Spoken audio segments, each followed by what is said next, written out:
Welcome to Respec Games, where we respect games. This is Tell. This is Polow. I'm Polow. That's Tell. And we are Respec Gaming. Welcome to Respec Game Podcast, where we discuss gaming news and give our thoughts on video games with respect. This is episode 9 of Respec Gaming Podcast. We have a very special show for you today. Looking forward to it, Tell. How you feeling? I'm good, bro. This is, with all respect, probably going to be one of my favorite episodes so far for Respec Gaming. Yeah. I just feel like it's already been well past due for something like this one. I know. I think it should be the cornerstone to episodes going forward.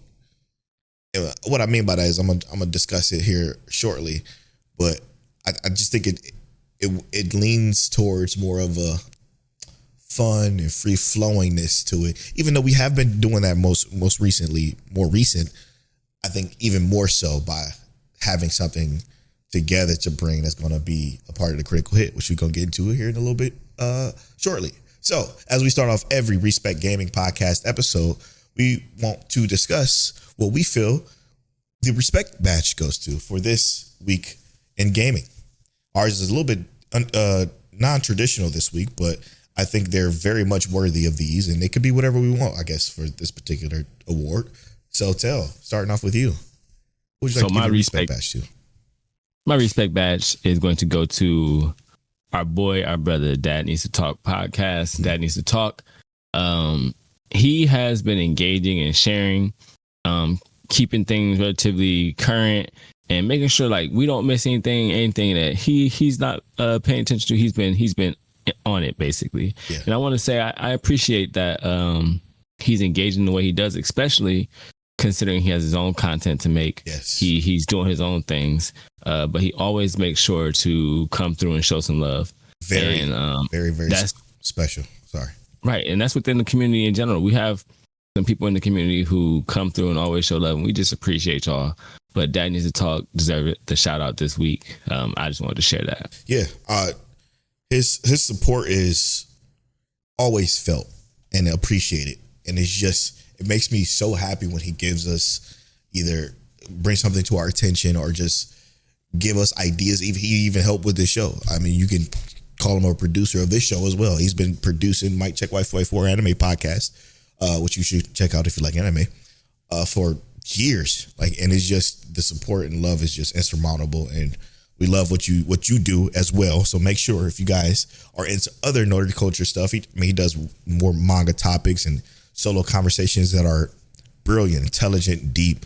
So check out Dad Needs to Talk podcast. He deserves your listen and your views too, because it's coming from a dad's perspective, and I think that is sorely missed in this community as well. Like just purely from a dad's perspective.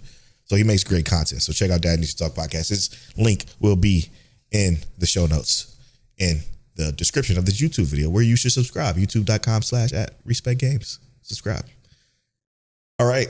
And my with respect badge is a little bit more selfish because I have to give credit where it is definitely deserved. I'm married, and I wanted to give a special shout out to my wife.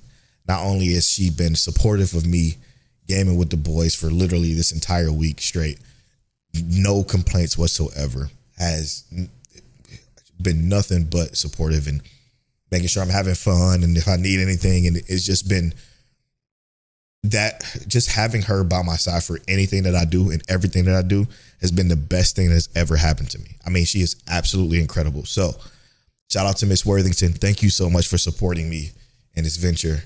It means the world to me. She's been freaking fantastic. And with respect, thank you for letting me game and put most of my attention into this game we're going to talk about here in Vertical Slice.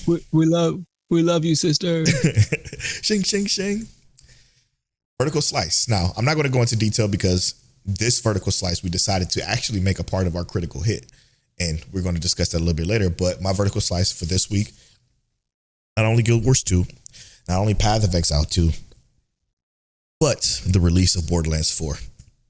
And that's why I wanted to give my love and my respect badge to my wife, because she just let me fucking binge play Borderlands 4 again with no complaints whatsoever. So shout out to her for that. But yes, my vertical slice is Borderlands 4, and we're going to get into more detail on that later. 100%. That's the right vertical slice. Technically, it's mine as well. It's what I played the most this week. But my other one would be 2XKO because I did get into the beta. Which explain what 2XKO is, because I'm not familiar. 2XKO is a Riot fighting game. It is in the League of Legends world, and it uses those characters in a side by side or side scrolling, not side scroller, but a more Street Fighter-esque combat system. And it is essentially pitting the what almost feels like hundreds of League of Legends characters against each other. But you start off with a small list, and it actually, I would say it's extremely beginner friendly in terms of how it plays, which is wild to say, right? Yeah, it is extremely beginner friendly because the button pressing and combat system, it doesn't have to be complex, but there are areas in the game that lean into complexity. Different, what they call, they're like different focuses on how you play your characters, because it's technically a 2v2. And I mean 2v2 as in Polow and I can fight against Legal and Malik or Legal and Multi. We can literally team up and do a 2v2. Or if I don't have a partner, myself and my son can just be my assist character. He doesn't know how to play, but he can press a button and jump in to assist, do an attack, and his character will just leave, and I can be fighting two people. Or I can play as a character and play as a Juggernaut where I still have an assist, but I get specific buffs that allows my character to just be a little bit stronger because I won't be using that second or assist character as much, essentially. So there's some like different levels to it that other games haven't quite introduced yet. That's so but cool. Overall, it is actually pretty fun. Really easy to get into. I've already got a couple combos in my bag, but the characters are already pretty diverse as well. Just to start off with that, they have an archetype already for like almost every type of character you would normally see in a fighting game. That's interesting, man. That sounds super dope. It actually is. It's crazy. Wow. And it looks really good too. It looks like League of Legends. It looks really good. Like an Arcane-esque look or more cartoony? Arcane without so much of the 3D. You know what I mean? So it is 2D side. It's technically like 3D, but it's on the side, right? So it'll look 2D. But when you get into like supers and stuff, it'll do the 3D like panning where it looks more like you're actually in a 3D aspect ratio. So it plays obviously Street Fighter, Mortal Kombat, Killer Instinct, those type of fighting games. It plays like that. But it has combos to where it looks like it's a Naruto Shippuden game or something like that. Yeah, when you do your ultimates, your certain abilities, they will shift your camera angle, so to speak. Yeah, that's dope. It's really dope. I kind of like that idea, actually. It is kind of cool. Yeah, I knew nothing about it, so I'm very unfamiliar with it. I just saw you posted a picture of it in our Discord. Make sure you check out Discord. Link will be in the show notes. Yeah, shout out to my wife. I was literally playing it in the bed. I was playing it in the bed on my because I got my desktop, but I also have my school computer. Yeah, and it's got a 4070 in it, so I can decent enough. Yeah, I can play decent amount of games on there. Yeah. So I was playing 2XKO on my laptop. Shout out to the fake frames. We maybe that'd be a topic for a PC centric episode of the podcast. With respect. Now let's go right to the news. Shout out to Dad Needs to Talk for wanting to hear our thoughts on this new Nintendo September Direct that released. He said, what did he say in Discord exactly, Tell? He said it was a banger, and I can't wait I hope to hear you guys' thoughts on it. So let's give our thoughts on this Nintendo September Direct. Now, I am not the Nintendo guy. I haven't been the Nintendo guy for a very long time, unfortunately. Mostly PC, PlayStation 5 centric for me personally. But I will say, looking at this website, shout out to Polygon for the article on the list of things that were released. I am excited for a couple of these things that I can't wait to talk about. All right. Going down the list, I'm going to start with Super Mario Brothers 40th and the Super Mario Galaxy movie. Cool. Not really that into the whole Mario movie, but I hear they're great from my brother They Taylor. are. And my sister too. My sister said she absolutely loved the movie, the first one. So I do have to, if I can speak on that, the Super Mario movie was really cool, and for a lot of us, especially like in our age demographic, right, Brolo, we even if Mario was not our favorite game, we kind of grew up with it, right? of course. So watching the Super Mario movie was kind of surreal, and I say it's surreal because it felt so lore heavy, and it all made sense, even without me caring to even pay attention to every little detail. Yeah. But they all just kind of fell together. It was so easy to digest as someone who just kind of grew up with Mario. Like, I've played Mario games, even if I didn't necessarily feel like they were the funnest game I ever played, right? Like, right. I never put Mario in like my top anything. Not to say that it's not a great game, but Yeah, with respect. It's yeah, with respect. But it's a game that is a core memory, so to speak, right? Everyone has some kind of memory with Mario. But the movies felt like that, or the movie felt like that. And I can only imagine that Super Mario Galaxy, which is a game that I did not play, but my wife did play, because my wife loved the Super Mario movie probably more than I did. And my kids absolutely adored it. They watched it on repeat for 3 months straight. So I can say that the movie, I'm actually excited for, just to be completely honest. Nice. Love that. We also got the Super Mario Galaxy and Galaxy HD for the Switch 2, or both Switch and Switch 2, I'm assuming. Yeah. Switch on October 2nd with the Switch 2 4K version also available. Oh, interesting. Okay. Yeah, Mario Galaxy 2 is one of the most beloved Marios ever, to be honest. Rightfully so. It is a great one. I have played Mario Galaxy.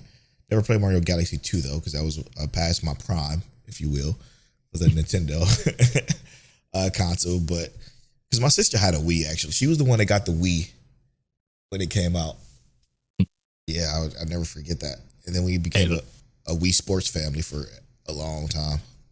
That Wii console was undisputable in its heyday. It's crazy of how like it had none of the power that an Xbox or a PlayStation had, but the games on there, so good. God, I remember playing what was that, the Legend of Zelda game? Oh, I also want to give a shout out to quick side tangent. Shout out to Dad Needs to Talk, because last week episode, when I was talking about the side scrolling game I last played before I was completely like turned off by all of it. I played Shovel Knight a lot, a bunch of stuff on Vita, but the game I was referring to, the Ubisoft game, was Child of Light, and he reminded me in Discord. That one was fantastic. That turn-based combat was amazing. Sorry, had to bring that up. Okay, but yeah, Wii was undefeated. Okay, next we have, now this piqued my interest a bit, Mario Tennis Fever. Really? Yeah. I used to love Mario Tennis on the GameCube, actually. Oh, no, Wii, sorry. Not GameCube. I got Mario Tennis right here. Do you really? Yeah, I got Mario Tennis. On the Switch. Yeah, I have it. And does it work I well don't on play the it all the Switch? time. It does, actually, because the Joy-Cons, you know, that you use those to swing, and they act roughly just like how the Wiimotes do. They're just smaller, you know what I mean? More compact. So it does work just about the same. I always treated my Switch as just a handheld. I didn't do anything else with it but play Pokemon, really. In Animal Crossing. I got hundreds of hours. I got the kids, brother. Got tied a little wristband around their wrist. Yeah. That's awesome. Go ahead, let's play. So so you're excited for Mario Tennis Fever as well, then? Yeah, bro. I thought it looked great. Yeah, and I was amazing. surprised. I did not know that you were a Mario Tennis player. God, yeah. Mario Strikers too. I used to love Mario Strikers on the GameCube. Yeah, absolutely. Super excited for that. Oh, this one I have no knowledge of. Super Mario Brothers Wonder, Nintendo Switch Edition. Never played Super Mario Brothers Wonder, but I remember when I was working that this was one of the ones that was a very popular Mario game that people bought a lot. Yeah. So it was supposed to be one of their like new age entries. I actually didn't play. I did watch some gameplay of it. My son has played it, but I have not touched it at all. Which maybe since we have it here, maybe I'll pick it up eventually. Yeah. But it was supposed to be like that new age entry. It's coming out with an expansion, which is neat. In spring 2026, so an expansion with the Nintendo Switch edition. Yeah, it's supposed to be like a multiplayer centric game. The meetup in Belleville Park. Yeah. Yep. Yeah, so that's probably going to be more like the Mario Party, which is another game that I'm not going to say it's going to be specific like that, but it's going to be centered within the Mario Wonders world. But you know how like Mario Party is. It's 4 players or multiplayer centric. Now my excitement. This is honestly, and I mean this from the bottom of my heart to the top of my soul. Besides Pokemon, this would be a reason why I would get a Switch 2. Because you know how I feel about this game series. Fire Emblem is one of my favorite game series of all times. They announced Fire Emblem Fortune's Weave, and it looks absolutely incredible. Hold on, I'm gonna try to play without playing the sound. Here we go. I'm just looking at the trailer right now. I'm getting chills. The hair on my arms is like standing up because I love Fire Emblem so much. What I love about Fire Emblem so much is like obviously the tactical RPG nature of it, but always playing it on the hardest difficulty, not hardest difficulty, but the one below the hardest, whichever one is the permadeath mode, where your characters die and they're dead. That is my favorite way of playing Fire Emblem because, and even though I scum the hell out of it, I enjoy that tense tactical combat nature of it. And it just always invoked just sheer joy in me when you fucking accomplish this tactical feat and routing somebody's army, bro. It's so good. Now, one thing I noticed about this trailer is that it looks a lot smaller than I'm used to for Fire Emblem. Like, and I don't know if it's just the limitations, but it seemed like it would be powerful enough since the Switch 2 is virtually a PS4 that it would be strong enough to have more than what it shows here. And then maybe it's just early. They're only showing early game, but yeah, I feel like Fire Emblem has always been bigger. Yeah, to me, it looks like the camera was zoomed in a bit. It didn't seem like they had it full aspect ratio or like the aspect ratio was the same way, but they didn't have it fully scaled to what it would normally be. Yeah. Which we obviously can take that with a grain of salt because it is, while it is in-game footage, it is also commercial footage. Yes, and it looks beautiful. And it does. Fire Emblem is a game that it's story rich. Yep. But outside of being story rich, the characters are lore and development rich. There's so much to love about how the game is. You know what I mean? Yep. I think, and I could be entirely mistaken, but I believe there's even a game made by the Fire Emblem team that is a Pokemon game. Oh, interesting.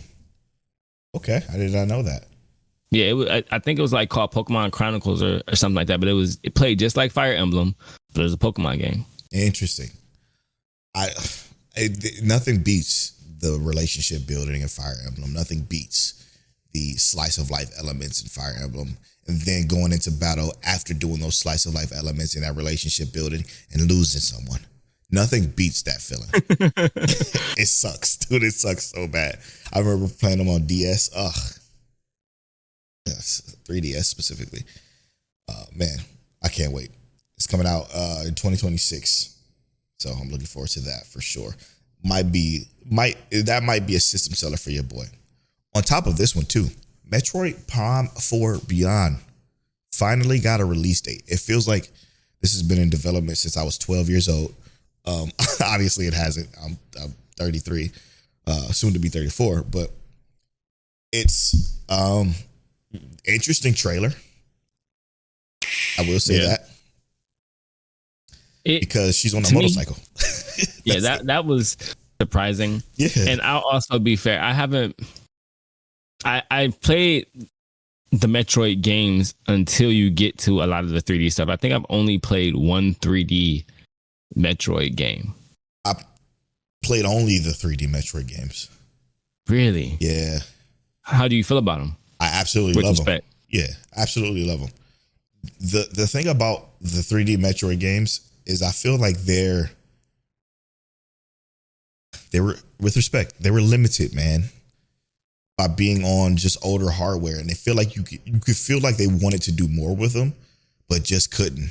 And because of that, the gameplay of it suffered. It suffered.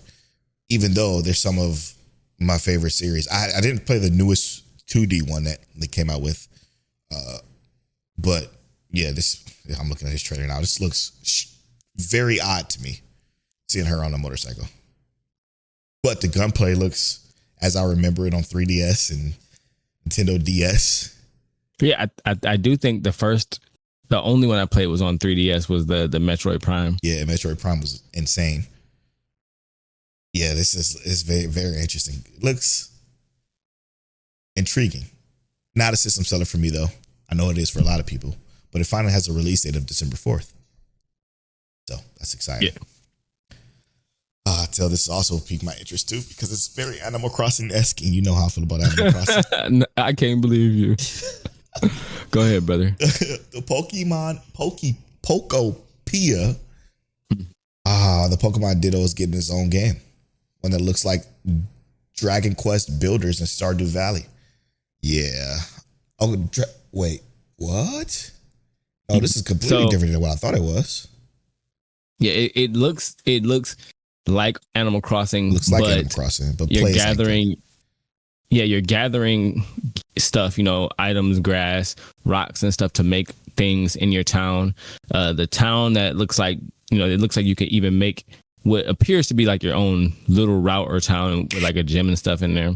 And your character, which I thought was extremely cool, is a Ditto pretending to be a human because he finds the Pokedex.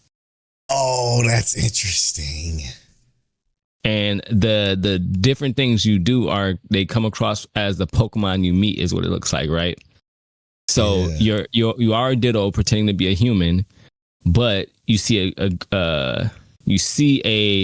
Bulbasaur and you use a Vine Whip or a Leaf Edge. You see a Squirtle and you use Water Gun. And you're still a human looking Ditto, but you know what I mean? It's a really cool play on something that Pokemon could have done a long time ago, but it's so cool. It is so cool in that regard. And I will definitely get this one too. Wow. Yeah. It's very uncanny though, Ditto being a human. I don't know how it's I feel the smile. about that. You can tell it's a Ditto immediately. Yeah, immediately. In the eyes, it's just creepy. But it does look interesting. God, I can't wait to a Switch 2 version of Animal Crossing, but I digress. Yeah. Okay. Pokemon Legends ZA Mega Dimension. What does this tell? This is DLC. For a game that's not out yet, with respect. You sound like everybody else on the internet. Oh, brother. Which is okay. I agree. It's fine. Here's what I respect about that, right? They didn't hide it. Yeah. They kept it up front. Let you know, hey, this is going to be DLC. And I think, to be fair, they did that with Sword and Shield, and they did that with Scarlet and Violet. You know what I mean? They announced it either like right before the games came out or when they came out that there will be DLC coming soon. The fact that they're offering pre-orders for it is crazy. Right. Yeah, I'm just going to get it when I finish the game. But the thing is that this DLC will release very quickly, actually, if I'm not mistaken. Probably my thoughts is that's why people are so upset about it. Because if it's releasing that close, then it should just be the game inside of the game. So I understand their trepidation with them doing this because it is kind of scummy. However, this is my personal opinion, so bear with me. And I know it's not going to be popular, but with respect, I do feel like Pokemon games already come with enough content, so much content that even if this comes out a few months afterwards, that's okay. In my opinion. Now there is a little caveat that you have to throw in there. Okay, please. And with respect, take this with a grain of salt as well. Some of the in-game content will be locked or be behind. No. what is called ranked play within this game, right? And it will cost $3 a month to be able to play ranked play online. No shot. Now that was listed on their website. I'm sure that with Respect, there will be a decent amount of backlash, and we have no idea how that's going to be. But that's unbelievable. There's 3 Mega Evolutions, which are probably the most anticipated ones that were announced, that you can only get from ranked play, which will only be if you're paying the $3 a month to do the ranked, or you can pay $20 a year and just have it up front. That's not good. That's not good at all. That sheer I greed. agree. It is not good. I'm gonna be honest, especially with you. if I already have Nintendo Online. You have Nintendo Online. You even have Pokemon Home for years. I have that as well. I'm still paying for it. Unbelievable. No, this is what I would say to this. And Taylor's gonna feel like this miserably, but I'm gonna say it to those out there listening to the podcast. This is when you speak with your wallet. I would not, and I'm not saying this because I don't have a Switch 2, because that's the only reason why I wanted to play or get a Switch 2 because to play this Pokemon, but I digress. I would not buy this because of that. I know that's not going to mean much in a grand scheme of things because hundreds of millions of people are still going to buy it. But like, I think that it would be the only way for them to feel something, because I mean, and yeah, here's what I'm going to say, right? Because this is separate from the DLC. This is literally just in the game, right? This is the actual just ranked play of the game. You gotta, if you didn't get the DLC, you can still do this essentially, right? Which these are technically the only ones that are locked behind this kind of like wall. It would have been better if they would have locked it behind the DLC, to be honest. Agreed, because there are some you can only get in the DLC, but that's in the DLC. You know what I mean? That's and the DLC is like, okay, we couldn't get ranked play done in time, so we put it in the DLC. That could have been spun that way, right? Man, but I will say this: ranked is crazy. I will say this: I don't, and I love ranked play. I know you do. This was insane. I will probably to take that away agree from with you and not do it. I will probably not do it, and it's not because I can't afford it. Of course, it's because I think that's ridiculous. Like with respect, with respect, no, we can still say it respectfully. It's terrible. It's a terrible thing to do. I don't customers. like the practice. Yeah. It feels very EA-ish. Worse even because this is something that's always been in Pokemon, right? Like you always had rank play, right? Well, and the whole point of Pokemon was to make it so that you play with your friends, and now they're monetizing playing with your friends, which is insane. That's unbelievable. Hopefully, they get enough backlash to reverse this decision, because that is unbelievable. Unbelievable. Okay, sorry. Agree. Moving on. Hyrule Warriors: Age of Imprisonment. There's no trailer here, so I don't even know what this looks like. I know it's probably a Dynasty Warriors-esque game, which Tell knows I love Dynasty Warriors games. Same here. I think I played all of them except for the newer ones, but all the Hyrule Warriors games look good. Yeah, I'm not surprised. November 5th, releasing for Switch 2. Yoshi in the Mysterious Book. Now this one looks insane. For one, this is the most, what's the word I'm looking for? The most active I've ever seen Yoshi in a game. Really? Yeah. Yeah. The yarn was probably the closest one, but this seems like to have so much more depth than the normal Yoshi yarn world or whatever that one was called. Right. I like this. I like the way this looks. Again, I don't do the side scrollers anymore, and these type of games just aren't for me anymore. But I do like the way this looks and the idea of it. I think the Mario team does a fantastic job of making all of their characters platformers different. Unique, like, yes. Imagine how do you make that happen? You know what I mean? Like, it's, to me, that's genuinely ridiculous that they have, like, they just came out with the Donkey Kong game, and that game plays, the aspect or how it looks is going to play similar to like the Mario and the Cap game, but it's an entirely different concept in terms of how it actually plays, how it runs, what's going on in there.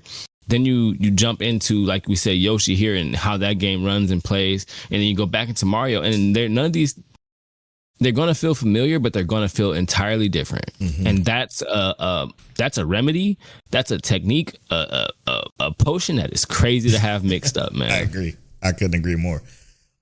This one, with respect, don't know why they always try to revive or keep this Virtual Boy alive. It never works. Virtual Boy, since its inception in the 80s, never worked. So why continue to try? We'll never know.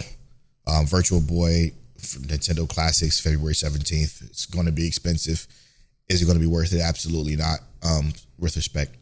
But, can I tell you what I'm most excited for? You want me to take a wild guess? You know what I mean? You don't need to, because it's next in the list. What is it? Tomodachi Life, Living the Dream. Why I used to love Tomodachi Life, bro. Really? Yeah, something about these life sims, man. I enjoy so much. I enjoy Stardew Valley.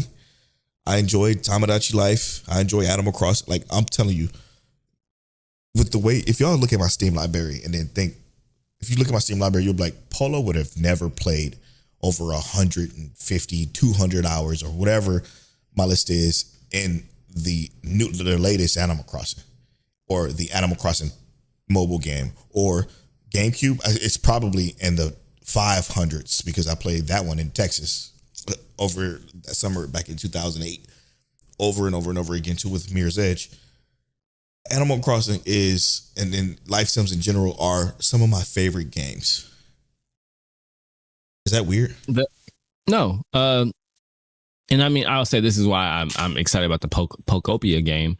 But this, what I thought was really cool was the voices. Like they're actually, and it's obviously like some kind of AI speak to text scenario here, or some computer generated text. But what's cool is that I could literally just drop Polow's character into my world. Yep.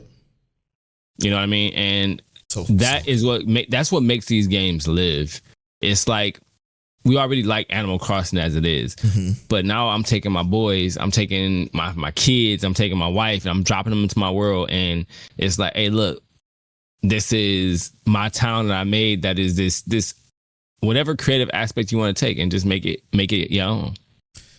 Love it. Me, Power Playground, Tomodachi Life, Living the Dream, set for spring 2026 on Nintendo Switch, and obviously Nintendo Switch 2. Donkey Kong Bonanza DLC, we just talked about that. The game looks amazing. The tech that's in this game looks incredible. Again, even, oh my God, it looks like it's a roguelite too. Like these perk cards, it looks so neat. You know what it reminds me of? What's that? The Donkey Kong game reminds me of what I used to think Banjo-Kazooie was. You know what I mean? Like when I think about Banjo-Kazooie, I think of, this is how my mind remembers Banjo-Kazooie is like this. Obviously, it's not very much more dumbed down and simplistic because it was a Nintendo 64 game, but God, I loved it so much. Wahoo! Well, yeah, Banjo-Kazooie was also a wild game, but I mean, to me, it still looks like it's very similar to the old Donkey Kong games on 64. Just with a whole really super fresh coat of paint, you know what I mean? Yeah. And dude, remember the one with the drums? The Donkey Kong game with the drums? I used to love that one too. Mm-hmm. My sister had that. Oh man. Final Fantasy VII Remake Intrograde is coming to Nintendo Switch 2. Great. It's a great game. I beat it. And then I got into about 35 hours into the second remake. And just didn't finish it, man, because it required me to turn on my PS5, and I just dusting that thing off is such a pain. With respect, how do you think? And obviously there's optimization, and because the game or the console's been upgraded a decent amount, how do you think this is actually going to run? Again, with the Nintendo Switch being as powerful as a PlayStation 4 base, it ran fine on the PlayStation 4 base. That's where I played the original Final Fantasy VII Remake. So it'll be fine, I think. Docked, that is. I don't know handheld though. Curious about that for sure. but docked to be fine. I don't think no issue there. Yeah. Dragon Quest Agreed. 7 reimagined. That's very intriguing. A lot of people, first game was just a Dragon Quest game. I'm a fan of Dragon Quest, but I'm just not. It just didn't grab me as much as Final Fantasy did. So that's where my loyalty lies. I don't know why I have to choose a side, but that's just how I feel about it. Yeah. But great games nonetheless. Yeah, I agree. Also, I didn't play Dragon Quest. I played one Dragon Quest when I was younger, and then I didn't play another one until I reached adulthood. So it didn't really stick with me very much. Shout out to Slime. Yeah, that too. But I played Blue Dragon more than I played like Dragon That's Quest crazy. and whatnot. Blue Dragon wasn't. I remember seeing Blue Dragon that game crazy. Like Blue Dragon was hard. Mm-hmm. That game was not easy in any way. It's like playing. It's like playing one of these Shin Megami Tensei games with no introduction, no backstory. They just throw you in there. Yep. Dragon Quest 7 Reimagined, February 5th, 2026. Hades 2 for Switch and Switch 2. Hades 1 is one of the best games ever. Unequivocally. I keep hearing you say that. Yeah, Hades is insane. It's what got me into roguelites, and then Nothing was like it. Nothing was like it. That's exactly right. That's exactly right. So Hades 2 comes to Switch and Switch 2. I didn't touch Hades 2 yet because, again, that was when I was all roguelite out, but you have to imagine it's a great game as well. So get it if you can. September 25th, relatively soon. Dynasty Warriors Origins. I played a bit of this. It's really good. Really good Dynasty Warriors game. Probably one of the best in the series that I've played. Unfortunately, I didn't own it, so I couldn't keep playing it, but very, very good game. It's coming to Nintendo Switch 2, January 22nd. Monster Hunter Stories. Now, I'm surprised I haven't played this because it's a turn-based Monster Hunter game, and I love Monster Hunter, and I love turn-based games. So maybe I'll give this one a go. Interesting. Okay. Because I have been interested in this one in general.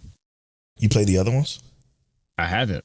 I want to play like them in general. Like I said, I haven't even touched these, but I followed the release schedule when I was watching it initially. Yeah. Seen a little bit of gameplay and I stopped watching because of how interested I was. I was like, man, I want to play, so maybe I won't continuously watch it. I'll probably start off with one just because of continuity sakes. Yeah, I don't want to jump straight to 3. Wow, look at he changed. I'm watching this trailer. He changed flying mounts mid-flight. That was cool. This looks like it'll be right up my alley. Right. Interesting stuff. Fatal Frame, Crimson Butterfly remake. It's been a long time. Been a long time. Damn, I knew nothing about this one. I completely missed this one. This is crazy. Yeah, and I knew that they were talking about this, but I hadn't seen any more information on it for a while. But I knew that they were talking about doing a remake of this. So this is hype. I'm waiting for the gameplay part, but I don't think they're going to show any just the cutscenes. But if they fix the clunkiness of it, I'm in. Fatal Frame is great. I love it. It's actually one of the few, and I'm not going to say few because there are scary games out there, but one that is Switch centric or going to be on the Switch like that could actually be scary. Yeah, and just imagine laying in the bed, handheld mode, playing Fatal Frame, right. Lights off, throwing my Switch somewhere because I got scared. Yeah, same. I wouldn't. I'm just Polow don't do scary. I would. Yeah. It just says 2026, so next year. Resident Evil Requiem for Switch 2. How the hell? Excuse me? So this means this is coming out for PS4 and Xbox One as well. Because there's no shot that this is just... Yeah, wow. It said video footage captured from the Nintendo Switch version at the bottom of the trailer as well. Interesting. Yeah, I am a fan of Resident Evil, and I like watching. The only reason I play it is because my wife will start playing it and then she gets scared and she puts the thing in my hand. So yeah. Yeah, it's funny. That's probably not going to run well with Respect. Optimization, brother. Yeah, and the rest of these more Nintendo Switch 2 editions. Got One Piece Pirate Warriors 4, Stardew Valley, Overcooked 2, Human Fall Flat are all getting Nintendo Switch 2 versions, which is cool. Stardew Valley, if you haven't played Stardew Valley, what are you doing? It's one of the best life sims ever made, probably. Storm Lancers, a 2D action platformer roguelike. It's out right now. Dinkum, the cozy island survival game, Dinkum, comes out November 5th.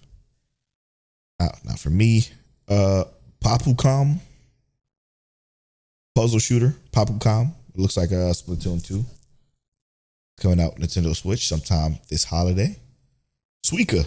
Suika game. That's crazy. Suika, wow. I had no idea what that even was, to be honest. Really? No, this is a kind of legendary. It's what got those. I think my mom used to love this game actually, or a game like it. It's like a Candy Crush satisfying type of game, if I remember correctly. Yeah. Build these. Yeah. Oh my gosh, that's crazy. It's coming this winter to Nintendo Switch and Nintendo Switch 2. And that is all for the Nintendo Switch Direct for September of 2025. I will say that's interesting. Fire Emblem alone made me want to buy Switch 2 like right now. Yeah. Obviously, I can't do that because this fucking thing is ridiculously expensive for what I would be using it for, which is just Pokemon and Fire Emblem and Metroid. But maybe if an Animal Crossing gets released, then I'll get all of those games at once. That'll be enough for me to say, okay, I'll be putting 300 hours into this console in a month. So with those games, hook it up to my little Elgato streaming card and start streaming it. Maybe there you go. Yeah. So, what is your overall thoughts on that Direct? A lot of it is let's see. Super Mario Galaxy Movie, love it. Metroid Prime, love it. Fire Emblem, I love it. Pokemon Pokopia, love it. Virtual Boy, not really huge on that one. I don't think that's going to affect me in any way. Mario Tennis Fever, I love it. Super Mario Bros. Wonder, cool. Maybe my son will like it. The Hyrule Warriors, I love it. Hades, I haven't actually played it. So that is a drop ball on my behalf. Pokemon Legends, love it and hate it. Yeah. Not gonna lie. Yeah.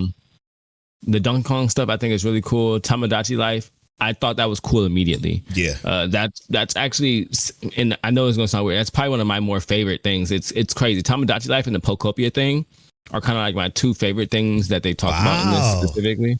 That's Polow heavy right there. That's cool. But those are games that I do like. You know what I mean? Yeah.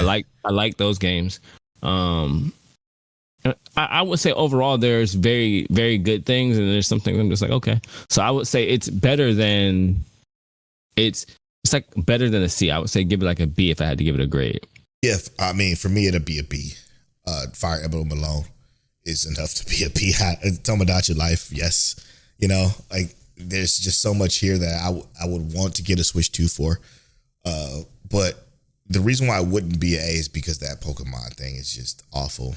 It's just awful. I mean, you wouldn't have known if I didn't tell you. Still. Because that wasn't even in the Direct. I don't which is even, wild, right? Yeah, I don't even play rank play, and I'm pissed off about it. You know what I'm saying? Like that's crazy.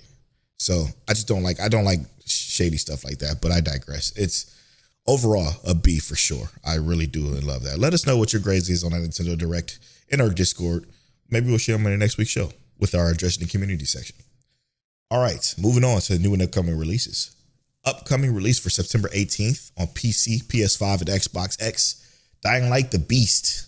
Now, this started off as a DLC that they spun off into an entire full game. Even though they said this was a DLC, this is going to be a quality full title Dying Light: The Beast is it takes place 13 years after the original Dying Light, with the main character of Dying Light 1, Kyle Crane, which is the most popular one. And this is set to go back to form with Dying Light, which means tougher nights, scarier nights, visceral melee combat, and very hard melee combat. Mm-hmm. Dying Light 2 was more free flowing and fun and kind of like very open world. This is going to be a more linear questing system like Dying Light 1 was. Everything that was popular about Dying Light 1, they're making with Dying Light: The Beast, except it's going to have a heavier and more fluid Dying Light 2 parkour system. So very interesting. I wish I could get it, but I can't because my slate is full right now with Borderlands 4, which is going to be our critical hit here shortly. Yeah. Easily this game looks amazing though, just to be incredible. Completely fair. Yeah. I would totally play it if it wasn't for Borderlands 4. Like that would have been my September game. Yeah. The next new and upcoming releases is Skate Early Access, September 16th for PC, PS5, PS4, Xbox, and Xbox One. Xbox X and Xbox One. Yeah. So early access, expect early access-ness to it. And I just want to put out a reminder. Skate art style has always been cartoony-esque. So relax when it comes to the hate of Skate. All right. Just someone just throw that out there with respect. Now, I want to skate with a realistic skater, Brolo. The play session. Anyway, the critical hit this week is going to be something we've never done before, because we haven't played games together like this. Probably in years, like for real, put significant time in games together like this. But it's Borderlands 4. Borderlands 4, we're going to give our first impressions, what we're excited for, what needs work, and our favorite thing about it. Essentially a preview of Borderlands 4, and Telltale can beat it, and we can all work. Well, we're gonna help Tell beat it. There's no questions about that. So did you beat it already? Whenever he has time, we're going to do that. We just rolled the credits today, like literally right before we started recording this. That's crazy. That's what I was hooting and hollering about. Yeah. Yeah, so we're going to obviously run it through again with Tell, because it's just first impressions of Borderlands 4. It's just so good. It is so freaking good, Tell.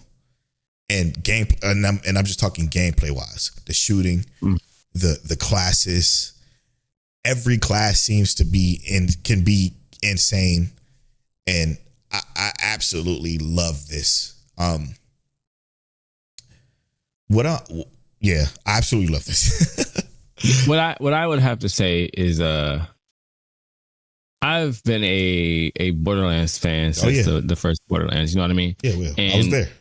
We have all we play all the Borderlands games together in some capacity, and even without playing them all to completion together, which I think we wrote the credits on all of them together. I think so too. At least once before. I've even gone as far as playing them to credits by myself before. Borderlands is one of those games that it's ridiculous. Yeah. But it's always been ridiculous in the best ways. Except for 3, but yes, with respect. Okay, yeah. But this Borderlands 4, I'm thinking about the little things that always change and how things feel. Like there's so much of it that feels smooth, and there's so much of it that feels good to play and intuitive, and it just feels like when I hop in this game, I'm hopping in this game. How my bros, they hop in with me. You know what I mean? Yes. They, like I'm doing my own thing, and they drop right wherever I'm at. Right in, and it's so seamless. It's actually extremely fun. I would say this game has been incredible for the time that we have played. Yeah, and it's what's great about the co-op is so good that whatever you do to progress your map. So let's say I progress a little bit further, or I'm further than obviously Tell, right? If I jump into his game, the monsters will be whatever level I am, but they will also be whatever level Tell is. And while we're in there, it doesn't make the monster super hard for Tell because I'm in there. It makes it harder, yes, because it's just more people, but it doesn't make it super hard because I'm in there and I'm a higher level than he is. It equalizes everybody, but in an upscaled way. And that, I think, is the most insane tech I've ever seen in any video game co-op multiplayer. I've never seen this before. I always seen it scaled down. You always go down. I'm a perfect example of this. I'm going to use an MMO just because I'm more familiar with that. Final Fantasy 14, whenever you do an older dungeon in Final Fantasy 14, it scales you down to the level of that dungeon, which means that it takes away all your moves. Guild Wars 2 does it as well. It scales you down, okay? Lets you keep all your skills and stuff, but it just scales you down to where you're like, okay, if your health is 25,000 at max level, as you go to a level 8 zone, your health is going to be 800 overall. In this game, if you're level 40 and Tell's level 18, my monsters are still going to be level 44 for me. And Tell monsters are still going to be level 19 for him because we're playing on hard mode, because of course you do. And we're both still going to get a proper challenge. It's not going to be too easy for Tell because I'm overpowered. It's not going to be too hard for Tell because I'm overpowered. It's going to be perfect for him and then perfect for me as well. And while I'm still getting good loot and Tell's still getting good loot, and we're just experiencing the story together and just having fun together, that's what makes this so special for me. And that's, honestly, I'm just skipping to that bullet point. That's what I'm so excited for, to just be able to play with Tell no matter what. Because again, we talked about this last week, I believe it was. Tell doesn't like to get behind, but in this game, you're never behind.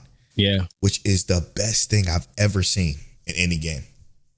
And I haven't felt behind. You know what I mean? Yeah. It, like, looking at the levels, I'm like, okay, I'm behind, but playing the game, I don't feel behind. I feel like I said, I'm in the game with my bros and we're just playing the game. Having a good time. It feels like, and from what I've played, and I'm not going to lie to you, bro, just hear me out. This is the struggle, and this is what I'm excited for. Changing my stuff, respecting every single time, bro. I every time I leave a fight, I'm like, but what if I respec and do this? What if I respec and do this? Though. And it's like, I want to respec my stats right now, bro. I'm thinking about it. I was literally thinking about it when we were just talking about, like, oh, shoot, I got to respec my stats. I got to respec my stuff because I want to. I want to. And it's like, I'm thinking about the status effects. I'm thinking about the guns I'm going to get in the future and what effects they might have. And it's like, we talking about mods. Polow done picked up every mod I need.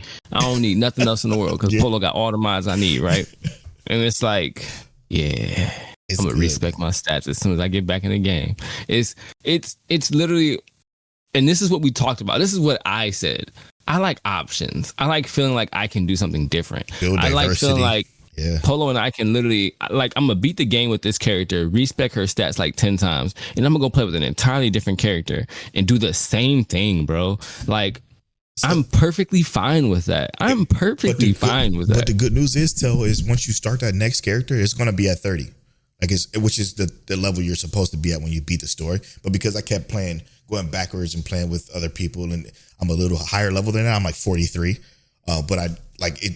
It's so fucking good, dude, and it's so exciting to know like that I could actually play Borderlands with Tell. And me and Tell, we're gonna go play with Quentin, a buddy of ours too, at some point. It's just the ability to do that is just so good. It's so good. Now, what needs work? Nothing gameplay wise, nothing story wise. What needs work is the technical aspect of it all. I crash so often. Now, good news is I haven't crashed once today, so I don't know if they patched it recently or not. So take what I'm saying with a grain of salt, unless they did patch it. But I crashed so much, and I have a very, very, very, very, very powerful PC. I mean, top of the line PC minus my graphics card, but my graphics card is still a 3090, so it shouldn't have any problem running this game at 1440p max graphics, because it does for most games. But for some reason, this game just cannot handle it on PC because it is so unoptimized. They need to patch this as soon as possible, because this is literally the only thing that Steam is saying, that reviews are saying, that is the problem with this game. General consensus wise, which is unheard of. It's rare to get the internet to agree on something. And they agree that this game is great. It just runs like crap, with respect. Yeah, and I will say that I personally, I haven't run into those issues at all. And I don't think my computer is as strong as Polow's. So I'm not sure what the difference is, right?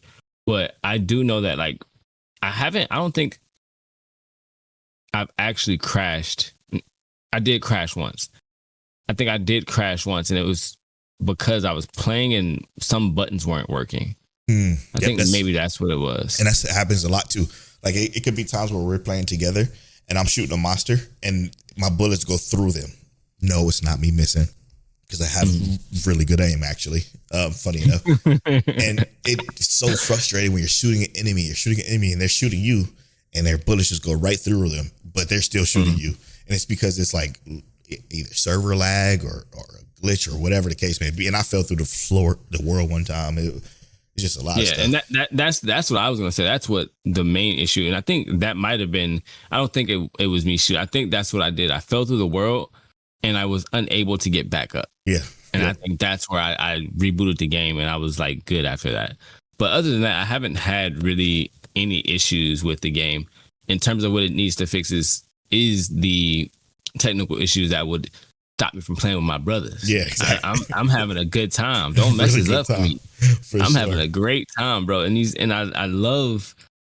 I got way more good to say than I have bad, bro. Let's just be honest here. I don't even know what the reviews are for this game, because I know that what Polow said is true, and I know that those have been kind of raved about in reviews. But me personally, I have so much more positive to say than negative that I hope that is a rectified issue so that we can get back to it. 100%. All right. So my favorite thing about it. So my favorite thing about this is, unironically, the story, which Borderlands have been outside of 3, and I will stand by that.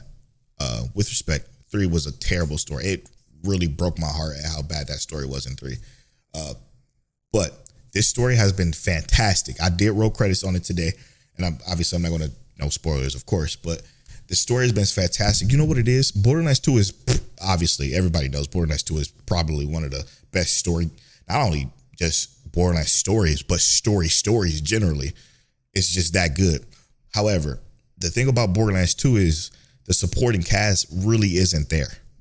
It's carried by Handsome Jack. Handsome Jack literally carried the entirety. One of the best. He's a great villain, bro. Yes, man. One of the best much personality, the charisma in that character is crazy, and he makes you love and hate him simultaneously. Yep, that's exactly right. So he carried the entirety of Borderlands 2. In Borderlands 4, the supporting cast is there. They are carrying this entire series. The villain, Timekeeper, he's just a means to an end, while everybody that's supporting the main, everything else, brilliant. Absolutely brilliant. So that's my favorite thing about it. Yeah, yes. They actually put the pen to pad, and it made up for a lot of its shortcomings in Borderlands 3. It's definitely, man, it's so hard to say it's better than 2, because I can't. Gameplay wise, it is. Gameplay wise, it is. But Handsome Jack is so iconic that and maybe it's rose colored glasses, right? But I love it just as much as 2. Mm-hmm. For different reasons. That's big though. That's big though. Yeah. Because I would say Borderlands 2 it's roughly one of those games that just feels like you when you finish it, you know you played a great game. You know you played something amazing. And I feel like that's a statement in itself. And that's how I feel playing Borderlands 4. I feel like I know I'm playing something amazing. Yeah. I know I'm not as far and complete as you guys are. Which you're still pretty far, though. With the moments and everything that I've seen and experienced, I'm like, I do. These characters are really enjoyable. They're really interesting. The moments that we save and progress with these characters feel great. But I'm going to tell you, my favorite thing and I kind of talked about this a little bit when I was most excited for it, is the fact that I know very little about how the other classes work. I have watched in cooperation and playing with you all, right? But I know very little about how they work, and I've asked no questions intentionally. Interesting. You're right. You haven't. I haven't said a damn thing. Yeah. And it's like, all right, I'm like, okay, I see what classes y'all playing. I'm like, I'm probably gonna play the big axe dude next. Just because I'm like, I know the least about him. Yeah, me too. Same. Like I don't know how your character plays. I don't know how multi-purpose characters play, but I know that it's going to be a discovery thing. And that excites me. And in this discovery, I'm gonna be playing probably with, like, the next time when I switch characters, who knows? We might be playing with QP next. You know what I mean? Yeah. So it's gonna be a whole new experience. I'm playing a whole new role, and it's just something I love about this game is that I literally get to beat it, and I'm gonna go back and do I'm gonna be a whole nother character, a whole nother class, a whole nother 3 trees to respec constantly. You know what I mean? Yeah. I'm telling you, bro. It's what I'm so very thankful for right now, bro. It's crazy. I'm worried that so many interactions, and I'm not gonna, because you seem to not want to know about the other builds. Is that right? Yeah, I'm cool. Okay, with so not knowing. I'm gonna try not to speak on it, but how can I talk about it then? Because I changed my build. You can talk about it, but it's fine. I'm not gonna be worried about it. I changed my builder completely. I don't do the summons anymore. I do the Eldritch tree, and I'm worried that some of the interactions are going to change. But playing through the end, maybe they won't need to. But some of the interactions, okay, I guess I can say this because it's just a status effect, right? I'm going to bleed build, okay? Some of the interactions, which I knew you were doing that. Yeah, some of the interactions works like this. Okay, when I crit, it pops a bleed stack on it. That bleed stack can crit. So when that bleed stack crits, it can bleed again. So if you get up, I think the max is 20 bleed stacks. If that bleed stack crit on top of the crit, then I can have up to 40 bleed stacks, which would then probably lead to me one-tapping bosses eventually if I can get the right gear for it. I don't know if that's an interaction that's supposed to happen, but it happens. You want to know another interaction that can go with that? What's up? I can entangle the character, which gives me, myself and all my allies, extra crit damage on top of the crits they already doing. And that's disgusting. So now you're critting and you're getting extra crit damage. So let me put that in perspective for you. So if I crit with the sniper rifle, that does 75,000 damage, okay, which is a lot. Obviously, it scales with your level, but I digress. So add 20% more crit damage on top of 75,000. On top of that. So when I crit, it crits. Then it bleeds. Boom. That bleed is also going to take that crit damage from that and then crit again. So it's going to 20 stacks of that, by the way. One stack is going to just delete, which that's what Borderlands should be. And I'm worried about them nerfing that because there's builds. I believe people are having builds that are ridiculous. Everybody's one-shot and shit now already. But you heard what I said. Yes. When we first got playing. What I literally said was that don't nerf it because Borderlands is made to be ridiculous, bro. It's about mayhem. Why would you make it any less ridiculous than it already is? Yes, talk about it.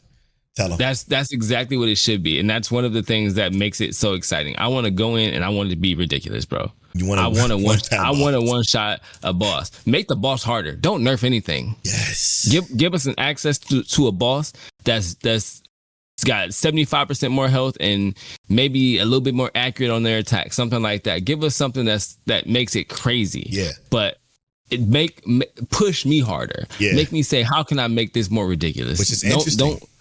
Don't nerf my ridiculousness. Make me have to think about how to make it more ridiculous. I'm concerned though, because when I fought the last person, I'm not going to say anything about that, but I didn't see a bleed proc when I critted. So are they making them immune to status effects? That's the way to make it harder.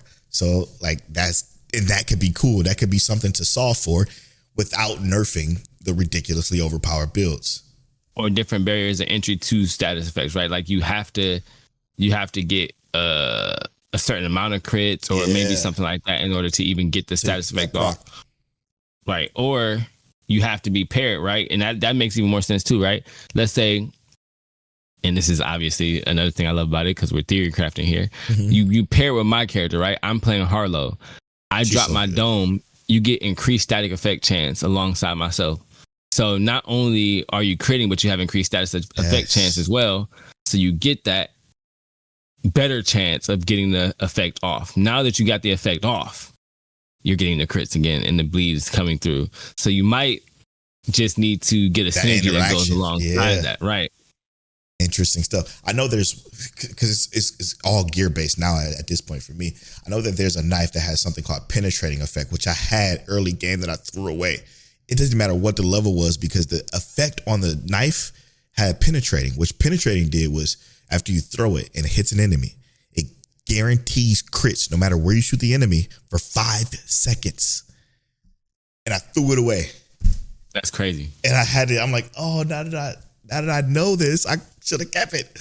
You got your Yaka weapons yet? Oh yeah, I got plenty of them. And what we learned is that it's tied to the zone. So where I figured as much. Yep, which makes sense. Duh. So wherever you are in the map is going to determine where more weapons drop or a certain type of weapons drop. So, I mean, this game is fucking fantastic. It is so good. It's going to be hard to even get me off of it for Battlefield next month. Oh man, we've been gushing. It's time for game over. Tell, this has been a great episode. Probably one of my favorites, like you said earlier at the beginning of the podcast. I'm not cutting anything out. I think this was a brilliant episode. For sure. For game over, it's going to be Borderlands for us, right? Like that's that's 100% what I'm playing. As soon as I can tomorrow, I'll be playing more Borderlands. Tomorrow, okay, perfect. I would absolutely love to join in and play with you because it's just, and I don't even mind that I've ran through the beginning story like 17 times. It feels like, because it feels good. It just feels good to play. Even the story, even like the transitions in the stories and the way it moves, like the options you have, you could stop, you could do a world boss, you could stop, you could do a side quest, or you could stop, do the main story quest. Just beeline the main story. It's just good. Amazing, brother. More Borderlands for me. More Borderlands for me. For us. I might play a little bit of 2XKO, but more Borderlands for me. Also, I'm gonna tell Polow about something that might be coming a little bit later this week as well that I might be doing tomorrow. Oh, video wise. Yeah. Again, so make sure you subscribe to our YouTube channel because every week we drop an episode of the podcast as well as one video, or it could be multiple videos per week. So if you're into anything that we talked about in the show, it will probably be a video up on our YouTube channel, youtube.com/@RespectGames, where you can check out whatever that is. My video this week was just a little update on my Guild Wars 2 journey and everything that I'm working on. Very good video. Shout out to everybody that commented on that video and liked it and all that and just watched it. So it means the world to us. Thank you so much for that. Tell. With that, that's a wrap for episode 9 of Respect Games. And as always, respect the games, man. Respect the games. Peace. Put some respect on my games. Peace. Put some respect on my game.